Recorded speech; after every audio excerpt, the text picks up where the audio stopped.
prepared together with the dry fast group, with the weekly fasting group, we are actually realizing that we are now becoming autonomous, because I've realized that the most of the things we are practicing are directly related to autonomy, though may not be fully autonomous because we are not still living totally free from food, but we have questions.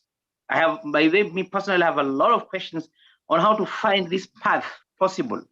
So we are going to let Svetlana talk to us today, because we don't want to assume that autonomy is impossible.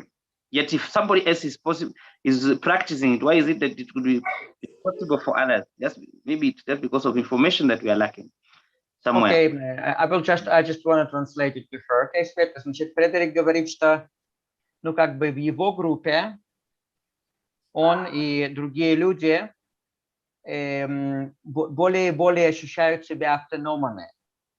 То есть они, конечно, еще не полные автономы, то есть у них нет полной свободы там от еды, от сна, вот, но очень многие люди чувствуют, что они движутся в этом направлении.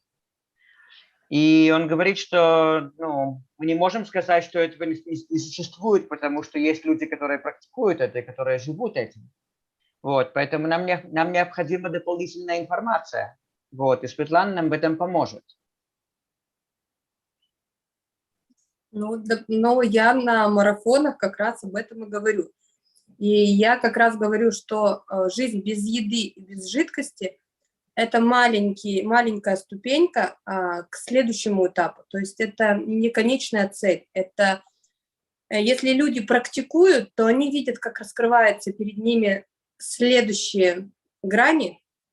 Переведешь, я потом дальше. Okay. So she says, during my marathons, during my retreats, I always reiterate that living without food and without liquids is just a tiny part of what is ahead of us, what is waiting for us. And people who start practicing this kind of lifestyle, they at some point they discover much bigger things that are waiting for them.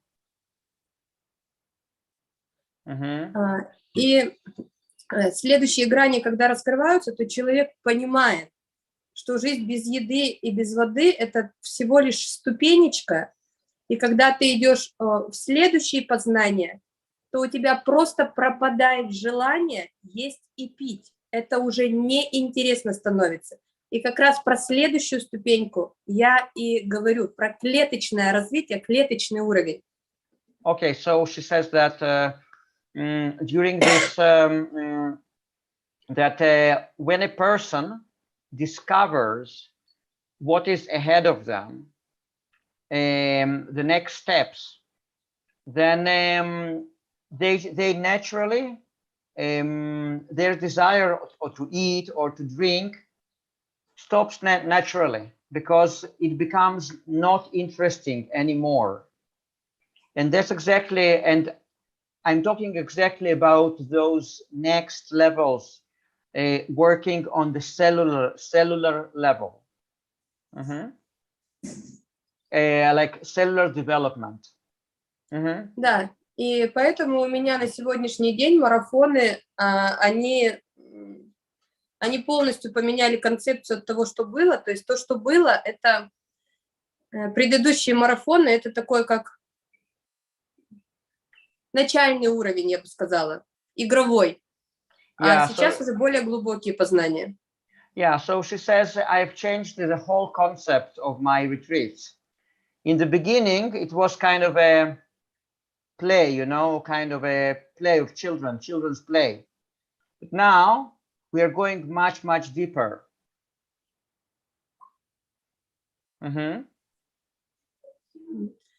Вот. Если есть вопросы, готова ответить. So if you have any questions, I am willing to answer. Yeah, we'll start straight away. And I think people have questions. And by the way, I personally struggle with the idea of totally not eating and not drinking for a very long period of time, because there are some three things you allow me to ask. We are taught with dry fasting experts that if you put the body without food for so long, then the body will get into what we call exhaustion.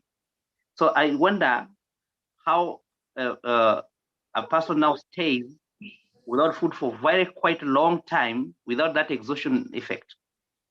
Where does it? Yeah. Окей, он говорит, что Фредерик говорит, что у меня, в принципе, есть, ну, как бы проблема, которую я еще не решил в отношении, каким образом человек может жить без еды и без воды очень длительное время, потому что когда мы изучали эту тему и читали и слушали различных экспертов, то они сказали, что когда человек находится без еды и воды длительное время, то наступает как бы усталость организма, как бы истощение организма. Вот. И вопрос заключается в том, каким образом можно оставаться без еды и воды очень длительное время, без того, чтобы наступило это истощение. Ну, я вам могу сказать так, что есть официальные исследования, и они абсолютно в открытом доступе. Конечно, не все исследования в открытом доступе, но есть абсолютно точно нескольких людей. Это индийский, по-моему, из Индии, если я не ошибаюсь, мужчина, который с 6 или 7 лет не ел, и его обследовали порядка, когда ему было порядка 40 лет. И еще есть несколько исследований, обследований и подтверждений, которые есть в открытом доступе. Их тоже можно все посмотреть. Okay, so she says, even if you search on the internet, you can find some official research that has been done. One of them, for example, on this Indian person who lived without food from starting from the age of 6 or 7, and they researched and inquired into his life and made extensive research on this man when he was around 40. And you have also a few other pieces of research. So she says probably not all the research that has been done about this subject is open online, but at least some of these pieces of research are, and and it just proves that it is possible. Это можно отнести еще к тем аспектам, когда врачи, говоря о какой-то неизлечимой болезни, о каком-то неизлечимом заболевании, приводят различные исследования, что такого не может быть. Но в жизни мы видим, что такое происходит на регулярной основе. И это они объяснить тоже не могут. Okay, we can also compare it to the doctors who talk about some kind of incurable disease, and they say, no, it cannot be cured. Here is the research, cannot be cured. But in our life, we see the opposite. We see that people having this disease get cured. And then the doctors cannot explain it either. Поэтому мы хотим выйти из рамок общей официально признанной медицины, но в то же время мы хотим, чтобы эта же медицина оправдала то, что не входит в ее компетенцию. So our goal is to get out of the box of the official medicine, but we would also love to see medicine just saying that particular areas are not in its competence, like it's not competent about certain areas. Okay. Да, готова вопросы, потому что я не медик, медицинские анализы я на данном этапе не проводила и проводить не планирую, потому как у нас в России это достаточно сложный аспект с юридической точки зрения. Yeah, so she says, I'm not a medical professional and I'm not planning to do any kind of tests, medical tests. It's quite difficult to do in Russia from the viewpoint of the legislation. So, so please ask more questions. Yeah, the person you're talking about is called Pranad. Let me just read it. Prahlad Jani. That is a person who died in May. I think I've gotten the name. Died in May 2020. Lived from his whole entire life is from 1929.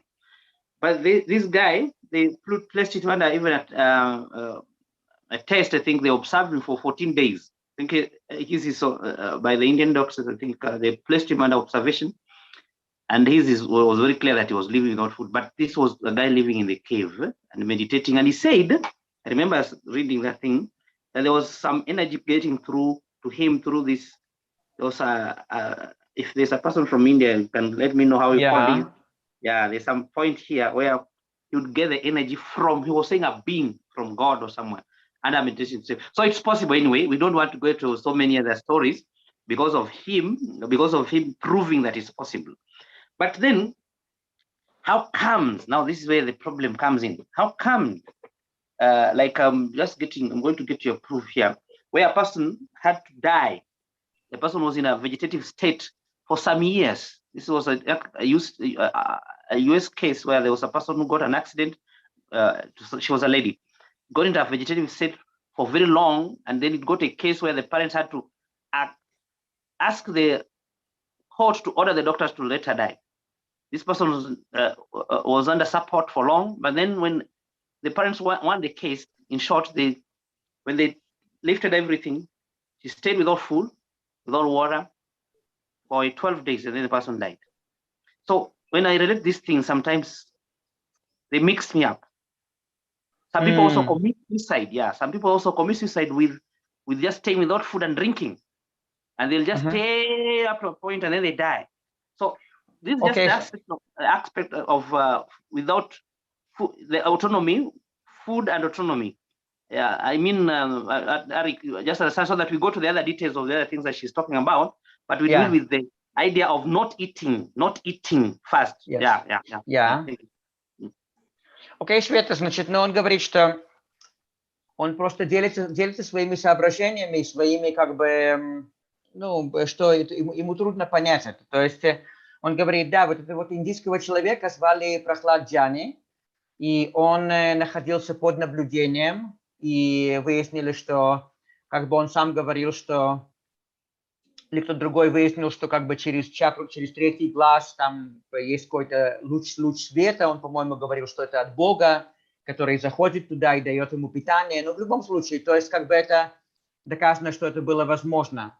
Но с другой стороны, есть случаи, допустим, вот был случай в Америке, когда какой-то человек попал в автокатастрофу, вот, и он был подключен к искусственному питанию, потому что он был в коме, вот, и потом его отключили от этого, и он находился в коме, вот, и он там, ну, еще просуществовал там около 2 недель, может, поменьше немножко, и потом умер от истощения, вот, и есть другие люди, которые хотят покончить жизнь самоубийством и тоже просто прекращают есть и пить, и на каком-то этапе они просто умирают, вот, и он говорит, что мне довольно трудно понять, то есть вот этот вот парадокс, у меня как бы в уме возникает такой вот парадокс, как вот один человек может так, а другой человек не может так. Ну, потому что мы все время говорим только о физике. Может ли физика так существовать? Физика без психики, она неразделима. Если вы психологически не готовы к этому, то никакая физика этого не выдержит. Окей, сейчас я переведу. So she says, we tend to concentrate on the physical level, like whether on the physical level we can exist like that or not. But there is also the psyche, the psychological level, and if the psyche is not ready, then of course physical level will not cooperate with that. Да, и мы все прекрасно знаем, что можно кинуть кусок ваты в человека, да, и мы его можем убить этим куском ваты. Не потому, что он тяжелый, а потому, что он был психологически не готов, что это всего лишь вата, а не камень. И со всей нашей жизнью происходят точно такие же моменты. So, she says, yeah, like we all know the instances where we throw at a person like a piece of cotton, like a cotton ball, very, very soft, very light, but the person thinks that it's a stone, and he's not willing to accept that it's just a cotton ball, and then he dies. Like person dies just from that. So so that actually illustrates this phenomena. Поэтому, если человек не готов, если его не проработать от внутренних страхов, от внутренних закапсулированных проблем, от паттернового поведения, которое происходит далеко за его род, то есть от мам, от бабушек, от прабабушек, от прапрабабушек. Если всех этих аспектов, это только я малую часть сказала, не проработать, то смысла на автономию выходить не будет, потому что тело и психика не вытянет. So yeah, so if we do not clear out different patterns of a person, different psychological patterns, such as fears, such as different problems that have been capsulated, different patterns of behavior that that go much beyond different generational patterns. If we do not clear out all those things, then it doesn't make sense to for this person to even start with the autonomous lifestyle, because neither the psyche nor the physical body will be able to do that.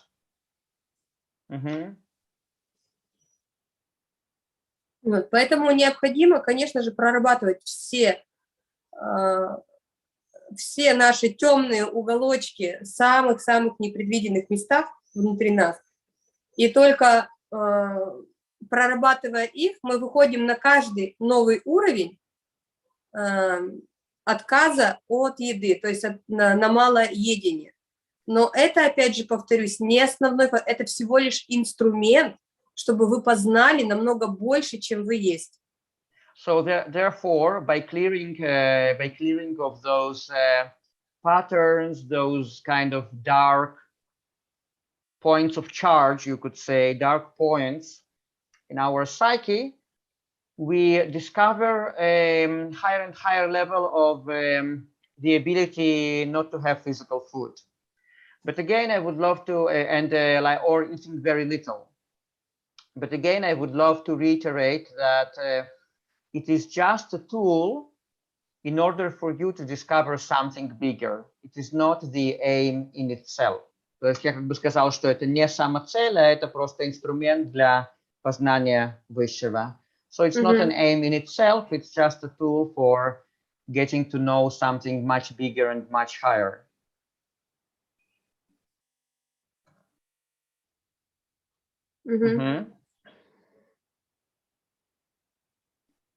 Если есть вопросы, готова ответить. Yeah, so if you have any questions. Yeah, we're going to let people ask questions, but let me let people ask questions, then I'll come back to ask more. Thank you. Окей, хорошо, давай тогда дадим сейчас людям задать вопрос. Is there a rule for cutting, eating and drinking slowly? Is it? Okay, so мы получили вопрос в чате. Сейчас я переведу его. Cutting it's dangerous to not eat or drink if someone feels they should do it anymore.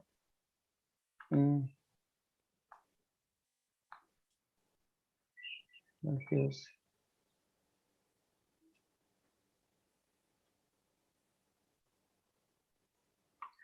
Окей, ну, вопрос заключается в том, что... сейчас, одну секундочку. Если человек чувствует, что у него как бы призвание быть автономным, то есть как бы что еда и питье мешают ему осуществить то, для чего он пришел в это воплощение или на эту землю, то будет ли это опасно просто, то есть нужно ли все это делать очень так медленно, весь этот процесс, или можно просто прекратить, так вот прекратить, вот, и просто быть автономом? Ну, если вы не чувствуете, что вы можете просто прекратить, то, конечно, это нужно делать медленно. Okay, Если so бы вы почувствовали... no segundo. So the answer is like that. If you don't feel that you can just go cold turkey, like to cut it off very abruptly and not to eat or drink anymore, then of course you have to do it gradually. Потому как если бы вы почувствовали, что вы так можете, вы бы уже это сделали и не задавали этот вопрос. Because if you felt that you could do that, just to quit and that's it, you would do that. You would have done it and you wouldn't have asked this question.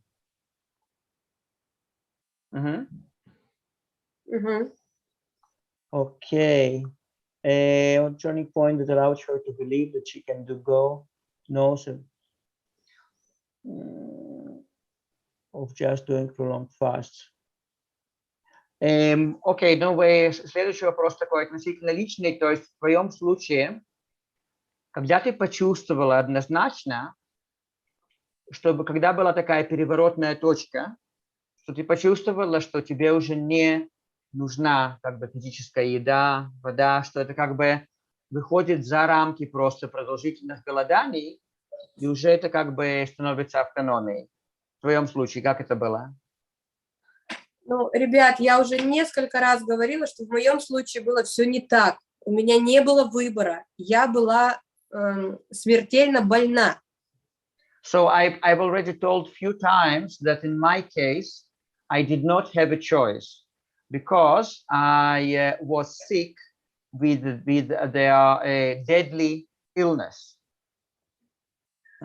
И я заходила на длительные сроки, это я заходила на 2 месяца, на 3, на 4, то есть я несколько раз заходила, и несколько раз меня выбрасывало из неедения. И психика, So, and then I would go 2, 3, 4 months. То есть это было без пищи и без еды тоже, да? И без воды тоже, да? Именно 2 месяца сухих, 3 месяца сухих, да? 2, 3, 4, то есть разные сроки были. Yeah, so, это не первый заход. Yeah, so I would do different chunks of time dry, like no food, no water, such as 2 months, 3 months, 4 months. But then every time I would quit, something would throw me away from that back to eating. Some kind of psychological factors. Да, так вот ты начала говорить, что тебя каждый раз выбрасывало различные психологические факторы. Да, я прорабатывала себя очень долго, очень несколько лет, и не сразу же мне все какие-то познания и все какие-то вот эти вот бонусы пришли. Все было постепенно в течение нескольких лет. Yeah, so in my case, I would work on myself for a few years. So it's not that I got everything, all this knowledge right from the beginning. I worked on myself, I cleared myself out for a few years. And yeah, and that's how it was in my case. Can I ask that something? I know there's a question there with the Revital, but we are coming to it, Revital. Now, maybe I'll be repeating myself, but just allow me. Seasons, during the changes in the seasons, do you always have maybe some changes also in your body?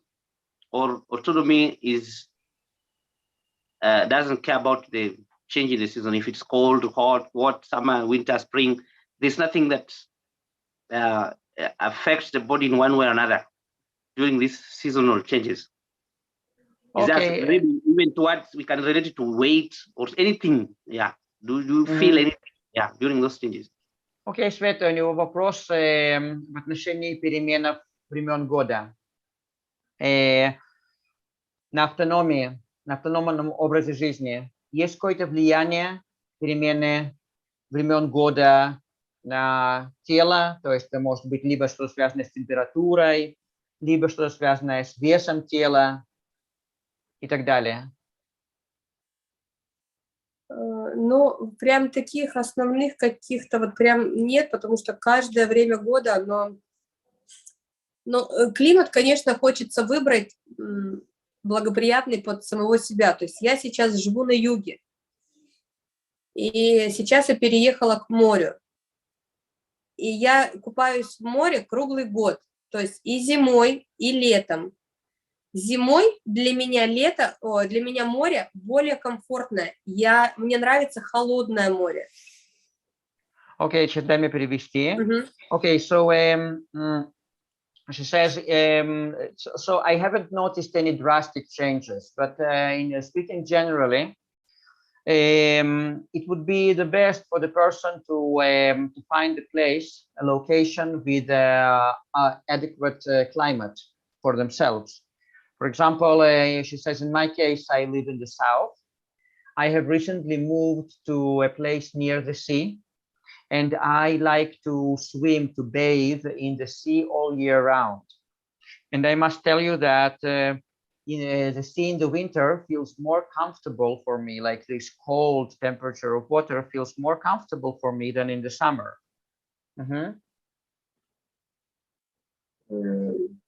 Если будет какая-либо погода, климат, вот слякоть, постоянный вот этот вот мокрый снег особенно, то в мокром снеге очень обостряются рецепторы, и когда вот эта вот слякоть, грязь, очень тяжело, потому что ты как будто бы чувствуешь на себе эту грязь, ты очень чувствуешь эти запахи, которые идут испарение через вот это вот смесь вот эту. Вот, поэтому, конечно, лучше какие-то более или менее сухие климаты, города, где, конечно же, есть дождь, но это приятно, то есть чтобы мало очень было вот этой вот слякотной погоды. Это как для меня. Да, то есть это как бы ты на своем опыте говоришь, что для тебя вот когда вот была слякоть, то тебе было труднее, да? Да. Okay, so she says, and I must tell you that, for example, speaking from my experience, when I found myself in a like rainy, muddy weather mixed with like kind of a muddy snow, wet snow, it was more difficult for me because I could feel that I had this feeling that this dirt or this mud kind of sits on me. So I could see some kind of smells of this mud or something like that. So anyways, so she says for me, it was more difficult during this particular weather. So I would prefer, she says, places where you do have rains every now and then, but they are nice rains. So basically everyone has to choose the location that suits them. And hydration, because they're like where I am, it's too hot. Sometimes when you're doing dry fast, you just find it yourself, like, you feel as if you are totally dehydrated, a normal one, because of the heat and a lot so of when you do sports or when you are in the hot weather? No, weather, hot weather. I'm in Equator now. It's sometimes very hot here. So I needed to know about dehydration issue with autonomy. Let's say during the months that there's too much sunlight, like now sometimes some areas have heat waves. Maybe you don't have that in Russia, but how does it go with a person? How does a person who is who is autonomous? I know they swim a lot, I think daily. They they swim a lot daily. But how does it? How does this person rehydrate? Okay, that's a good question. Yeah, I got it, no problem. Окей, Света, значит, вопрос заключается в том, то есть вот есть такое явление, как обезвоживание организма. Вот он, допустим, говорит, вот мы тут, там, где он живет, мы тут живем около экватора, очень жаркая погода. Иногда, когда, допустим, человек находится на сухом голодании, он чувствует полностью обезвоженным. Допустим, когда вот ты живешь, когда ты ведешь автономный образ жизни, то есть каким образом, то есть вообще связано ли это как-то с жидкостями, то есть он говорит, да, я знаю, что вот, допустим, ты, там, другие люди, вы плаваете там в море, находитесь в контакте с водой. Вообще, сам вот этой вот, сам процесс обезвоживания или, допустим, поддерживания достаточного уровня воды в организме, является ли он вообще там актуальным для автономов? Но вообще в нашем воздухе, даже в самом жарком климате, в воздухе, который вокруг нас, не меньше 60% влаги находится. So she says in general, in the air, even if the air is very hot, in every kind of air, there is not less than 60% of water. И организм, он самостоятельно готов брать ту влагу и столько влаги, сколько ему нужно на данном этапе и в данном климате. And our organism is capable of obtaining this, the needed quantities of liquids just basically by breathing, like whatever it needs.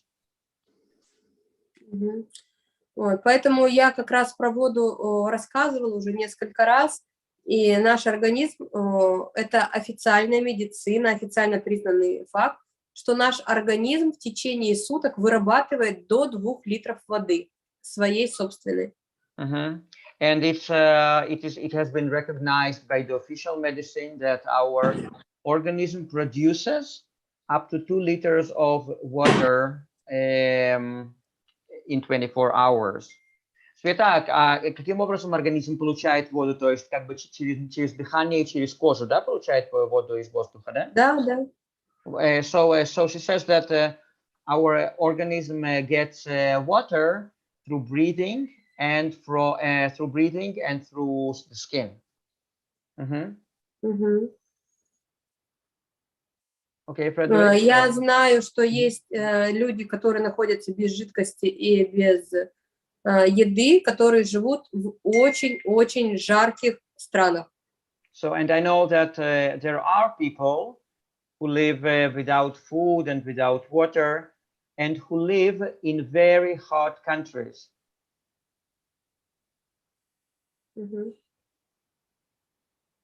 And you see, normally on this rehydration, you see, normally when people are fasting, we are encouraged, especially dry fast, to tape our mouth because we are losing so much water when we are talking. But now for autonomy, you can just talk endless. You don't have the worry of that you're losing water, and life goes on.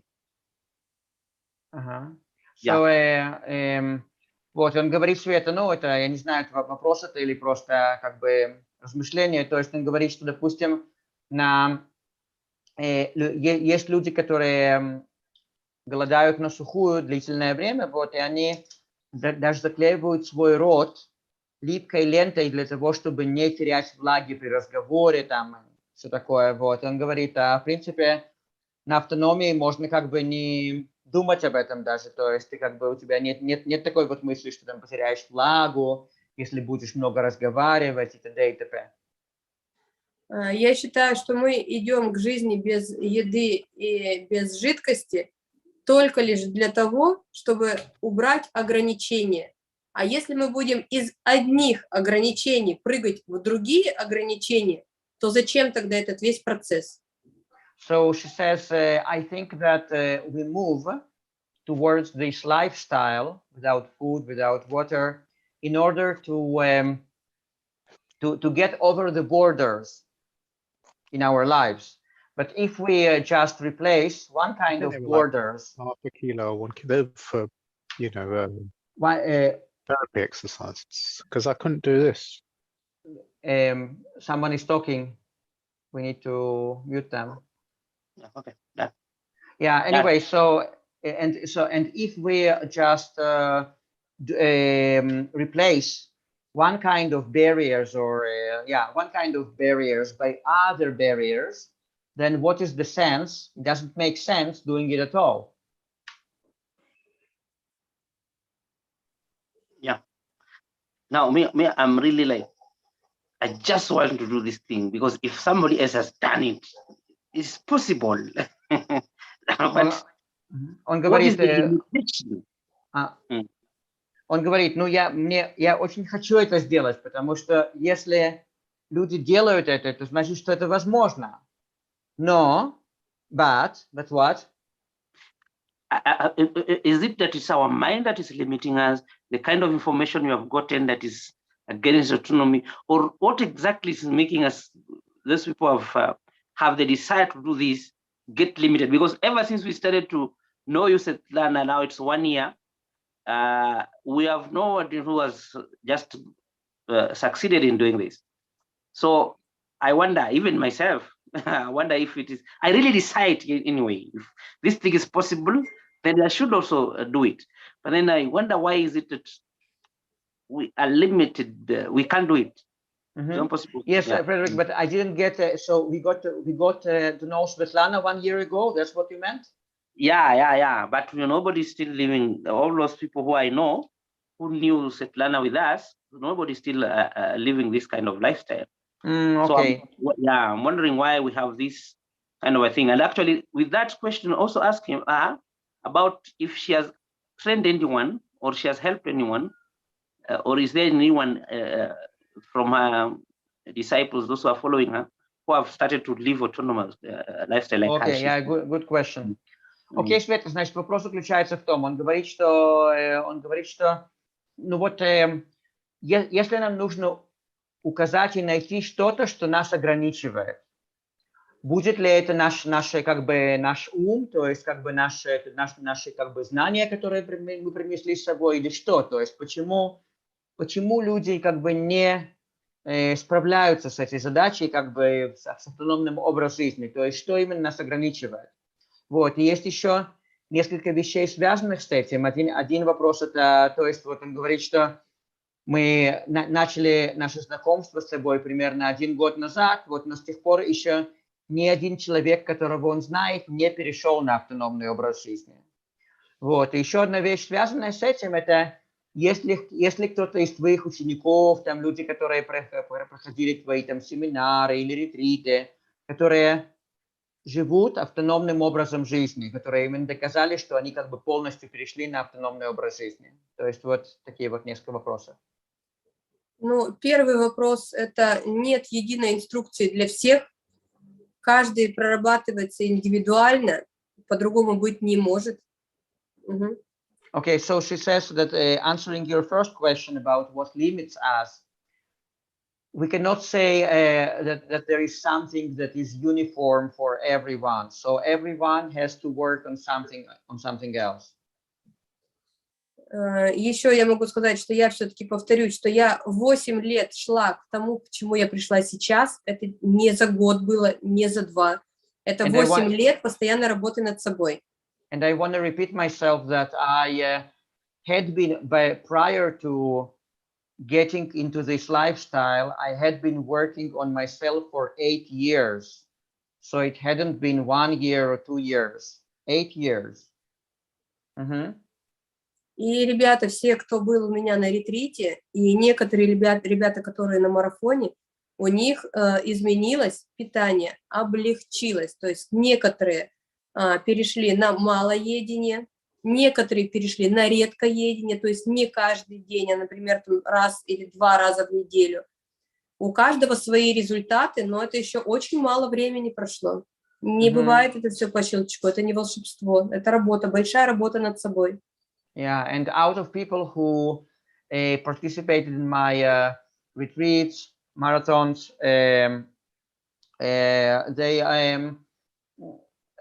they changed their eating patterns. So some of them started eating very little.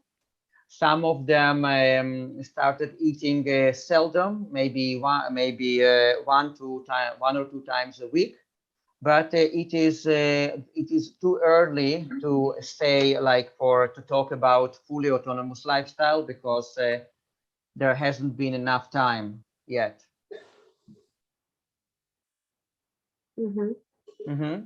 No, thank you. Now we have questions, Eric, I think 3 of them in the chat that we can catch up with before they become so many. Okay. Yeah, can I read just then you У меня еще 10 минуточек, и я вас покину. Okay, she says she only has 10 more minutes to dedicate to us. Okay, let me just read the question. Are there animals that don't eat, or is it about awareness and only humans can stop eating? Окей, значит, вопрос заключается в том, есть ли животные, которым не нужно есть, не нужно кушать, или этого состояния можно только достичь путем человеческого сознания? Но я с животными не работаю вообще абсолютно.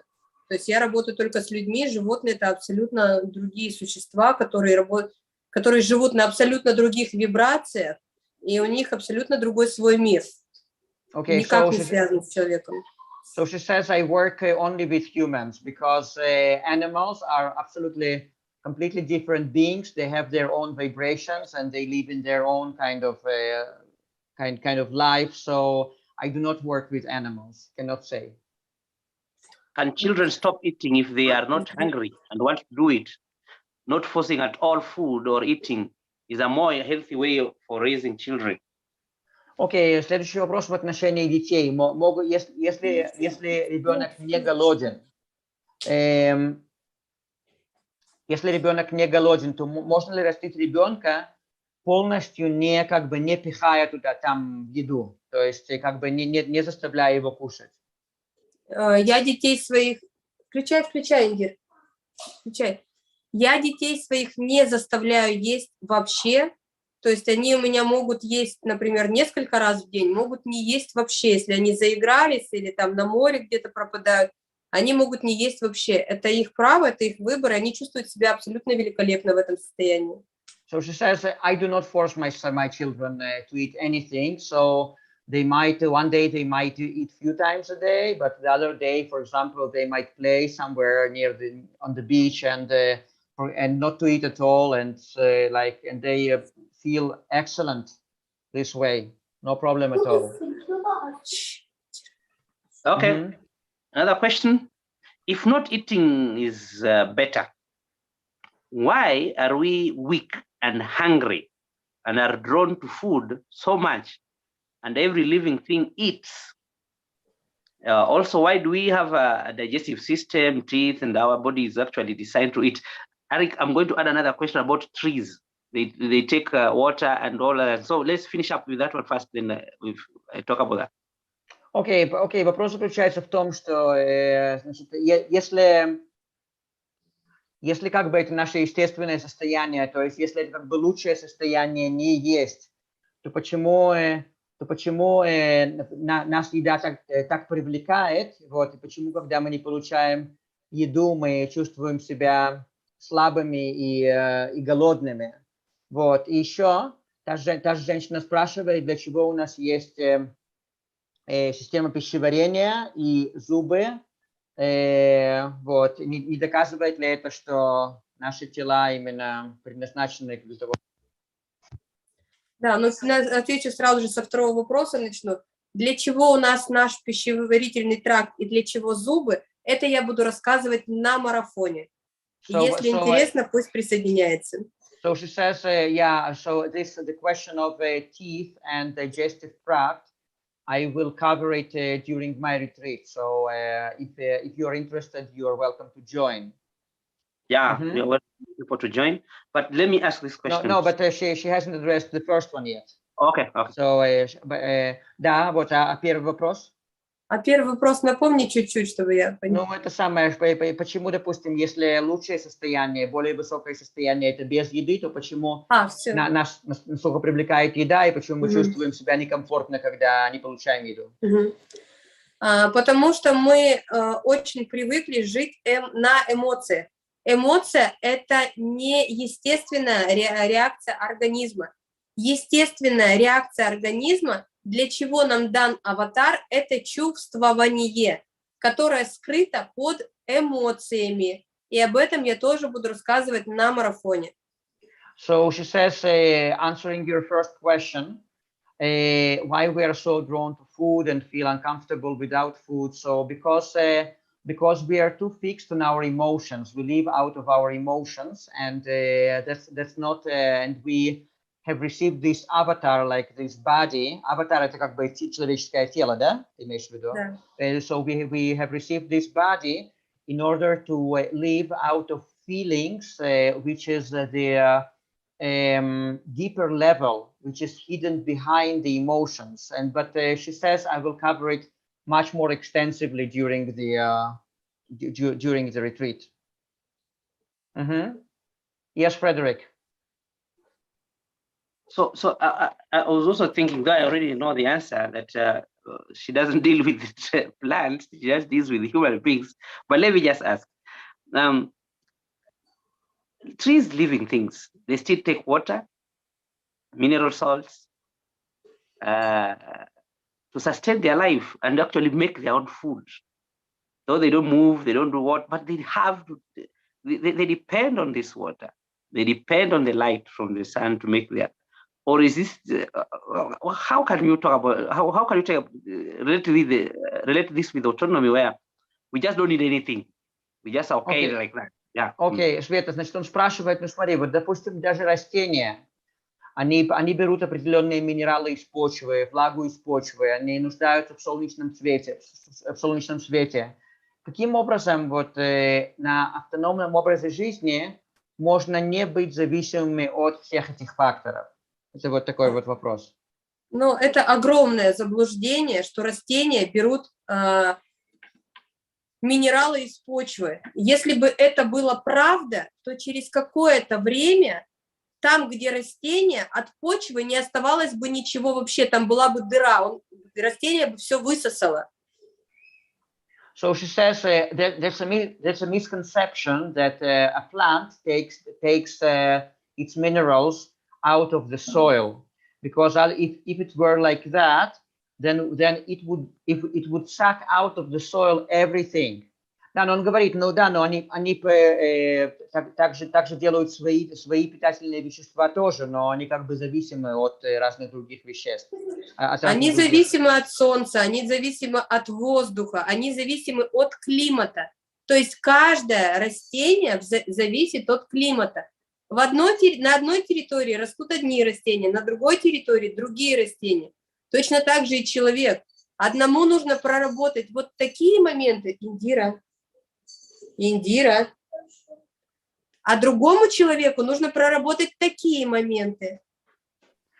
Это же тоже все по-разному. Но мы очень любим себя сравнивать с животными, с растениями и со всем тем, что к нам не имеет отношения вообще никакого. Пытаемся оправдать свою еду. Okay, so she says we try to justify the fact that we eat by comparing ourselves to animals, to plants, but they do not relate to us. Like it's not the proper comparison. And then she says that plants they actually dependent on climate. So in one climate, one plant is flourishing, and another climate, another plant. And she compares it to people who need to clear out different. One person needs to clear out certain aspects of their personality, another person another aspect. That would be the better comparison, because to compare ourselves to animals or plants, it's not the right comparison in her point of view. Okay, thank you. So we'll just let people know that Svetlana has a retreat coming from Monday, 6th of June, just barely 2 days to the retreat. And she has prepared something bigger, something greater. If you have more questions, you'll be able to ask her there. If you want to participate in the retreat, please contact me directly. And I think Svetlana can just talk about the preparation for the retreat. No, there's no preparation for the retreat, but let Svetlana answer it anyway. She'll help you during the retreat. Well, let her just talk about it, Eric. Yeah, sure. Окей, Светлана, значит, ну, в конце нашей встречи сегодняшней расскажи нам, пожалуйста, об этом ретрите, который ты будешь проводить, начиная с 6 июня. Есть ли какие-нибудь там требования для подготовки и разные другие вещи? Ребят, не с 6, а с 7, с вашего позволения, передвинем, потому что у меня 6 я буду без связи вообще. Okay, Вот, so, я поеду. Okay, so actually she says we will do it starting from the 7th of June, because on the 6th I won't have a connection. Вот. Что будет в ретрите? Во-первых, мы поговорим, как появился человек, для чего ему пищевод, для чего ему зубы. Okay, so first of all, я переведу пункт за пунктом, хорошо, чтобы я не забыл. So first of all, we will talk how a human being was created, and why do people have teeth and digestive tract. Далее мы поговорим о квантово-волновой генетике. Then we will cover the subject of quantum wave genetics.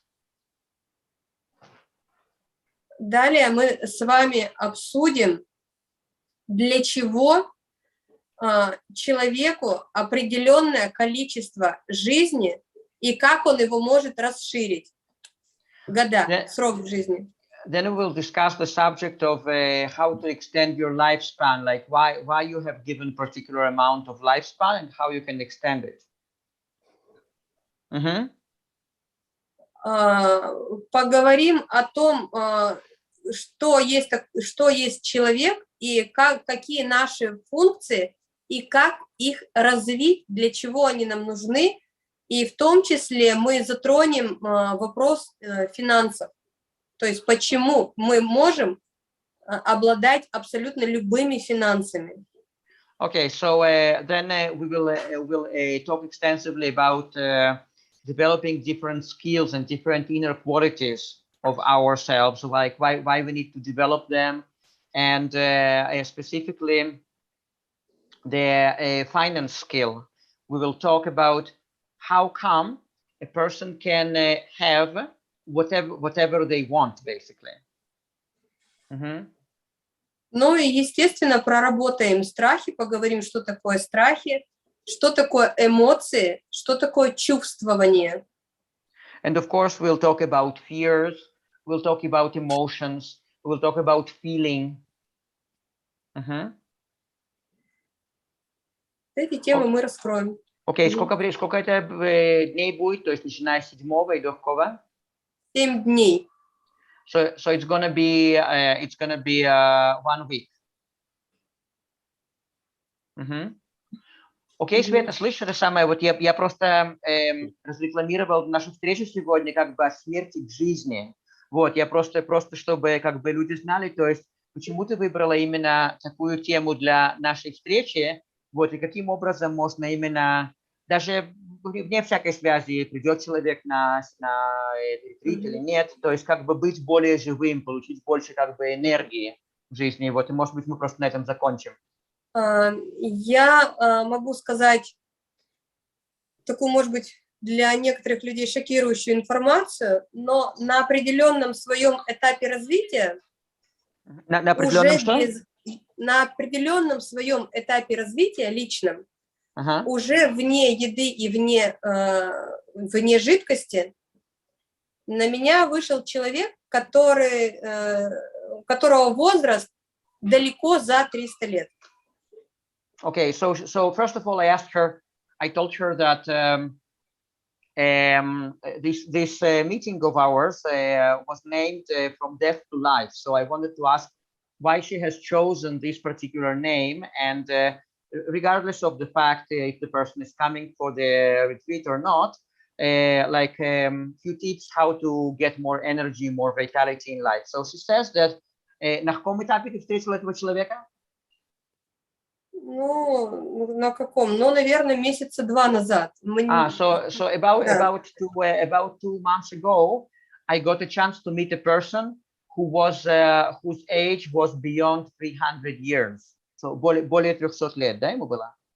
Whose age was beyond 300 years. И он как раз направил меня немножечко в другое русло, чтобы я не зацикливалась на одном этапе своего развития. And he directed me to a little bit different directions for me not to get too much obsessed with just one cycle of my development. И показал мне, как работают наши клетки, какой механизм, какой процесс, и я углубилась в изучение именно этого процесса, как в себе, так и снаружи. So he showed me how our cells work and how they function. So, and then I got really deep, very deep in my inquiry into these cellular processes. То есть ты этого человека встретила именно лично лицом к лицу, да? Мы общались по другой связи. Okay. So I asked if she asked this person like face to face. She says no. We had other means of communication. She didn't tell more about that. Okay. Я затем затрону эту тему на ретрите. And I will be talking during the retreat on that, about that. Okay. И может быть, можно дать один какой-нибудь тип такой для увеличения энергии просто на ежедневном уровне? Я бы сказала, что чем глубже вы начнете себя познавать, тем больше ваш потенциал начнет не просто увеличиваться, а просто расти в глобальном масштабе, и вы поймете, насколько вы объемные, большие и глубокие.